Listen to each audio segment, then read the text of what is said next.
Hey everybody, hi and welcome to week 4 of the Get More Done and Still Have a Life series. And today we're going to talk about prioritizing by value. Prioritizing by value is a Scrum thing, and it really is based on trying to avoid that whole, everything's top priority, because when you're working in a big environment like a big IT shop or something, the priorities can pile up. The top priority items can pile up. And so this is a way for you to start identifying what is the actual priority. And so when you start looking at prioritizing by value, it really is looking at that minimum viable product. And so think about that iPhone 1, because the iPhone 1 is your best friend, right? When you're thinking about how continuous improvement works and how creating a minimum viable product works and prioritizing, that is the best way for you to think about things, is that you don't start your business out as an iPhone 13 or whatever it is today, right? You started out as an iPhone 1 and you keep building upon it. Remember that iPhone 1 didn't have that forward-facing camera. It didn't have flash on it, but it still was a viable product that they could use, that people could use to make and receive calls and text message people without having to do the 1, 2, 3, 4, 5, the numbers, and do all that crazy stuff that we had to do. So if you think about prioritizing by value, then you're going to take all the things, like, let's say you're building a course, right? And you have a whole bunch of things that you need to do, and you want to start prioritizing the things that you have to do by the value that you or your client is going to get out of that thing. So what that means is you create that minimum viable product for your client, and you start prioritizing all the features and all the things that you want to have by must have, should have, could have, and won't have at this time.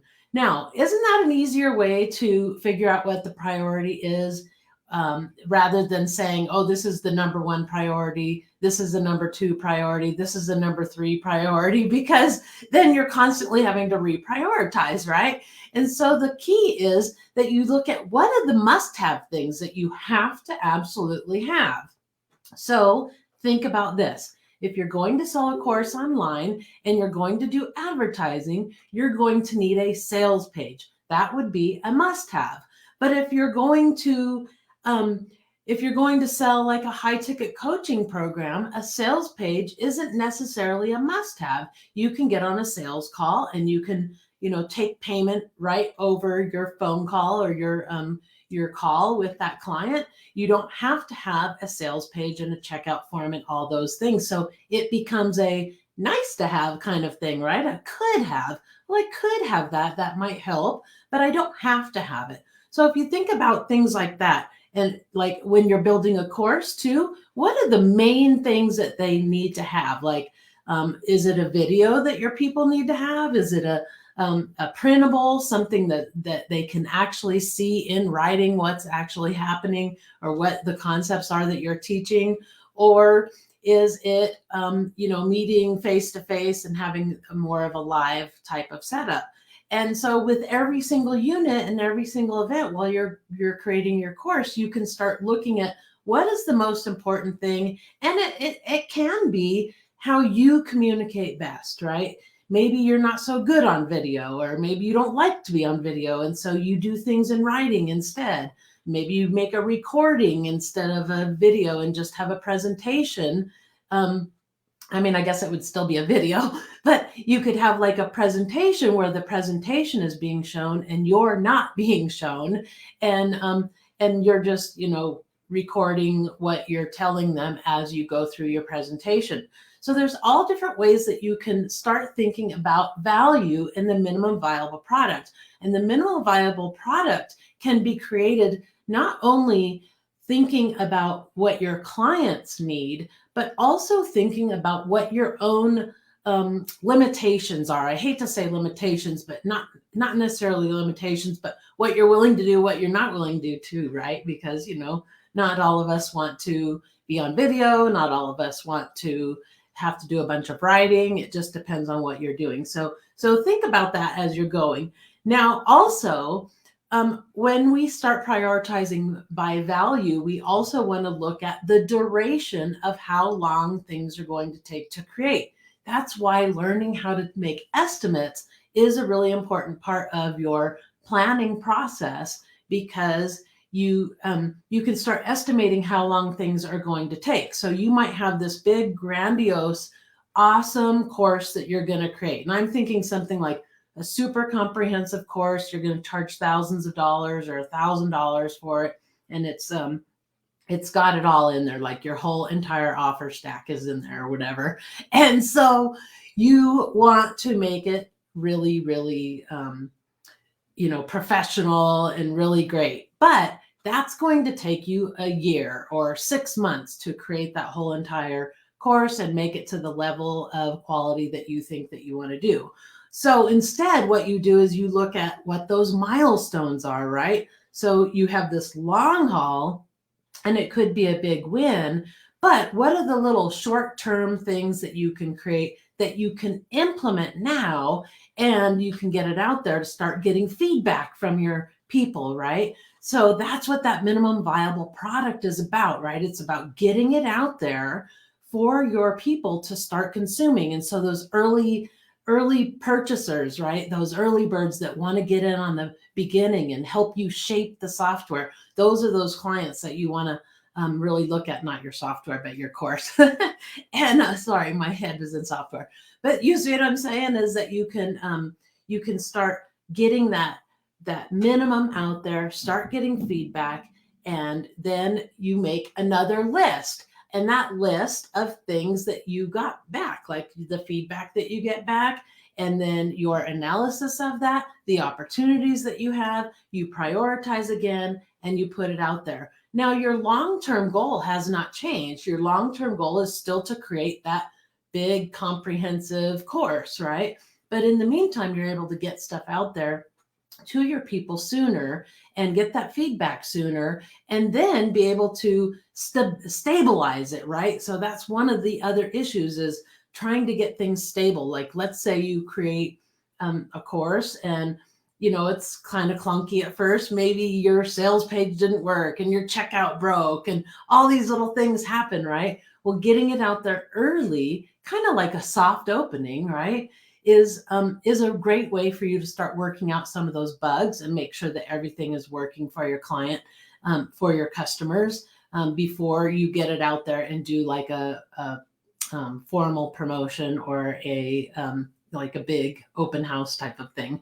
Okay, so think about minimum viable product. What is it that you need to do? What's the must-haves, the should-haves, the could-haves, and the won't-have at this time? Remember, iPhone 1, they didn't have that forward-facing camera, so that was not part of the minimum viable product. And so think about that, and then think about the long haul, what you're working toward, and how you can break that into milestones so you can get some quick wins in a shorter term, so that one is you don't get so discouraged, right? You're making progress, things are happening, you're moving your product, and you're moving your ideas through, and people are consuming them, and you're getting feedback, and you're making some revenue, and that keeps you going. Where if you wait that whole long haul, like, oh, that's it, I'm not even putting it out there for 6 months or a year, then it's hard to stay motivated, right? It's hard to stay motivated. So minimal viable product, prioritized by must have, should have, could have, and won't have at this time. Look at the length of time, break it into milestones so that you can get that thing out sooner, and then keep building on it, adding features, fixing the bugs, doing those things that make it even better and better and better. And then when you get to that year point, or 18 months down the road or whatever, now you've got this full system built that you wanted to build, and you didn't have to wait the whole entire time to do it. So you did it, and you got it out there, and you got that feedback that you need. Okay, so think about prioritizing by value when you need to prioritize. If you have too much on your plate right now and you're getting close to finishing a sprint at the end of this week, you're wrapping up your sprint. What are the things that you really don't need to have right now? What are those things that are won't have at this time? What are the could haves? Just in case you run out of time, right? If you run out of time, what are those could haves that maybe you could just put off till later and go ahead with your release of whatever it is you're releasing, right? So keep looking at those things and looking for those opportunities to pull things out and reduce your scope so you can get your deadline met, and then you can add those things later on down the road. All right, I hope that helps, and I hope that prioritizing by this method, the Scrum method, is the way that you start to prioritize, because I know it really works. I do it myself.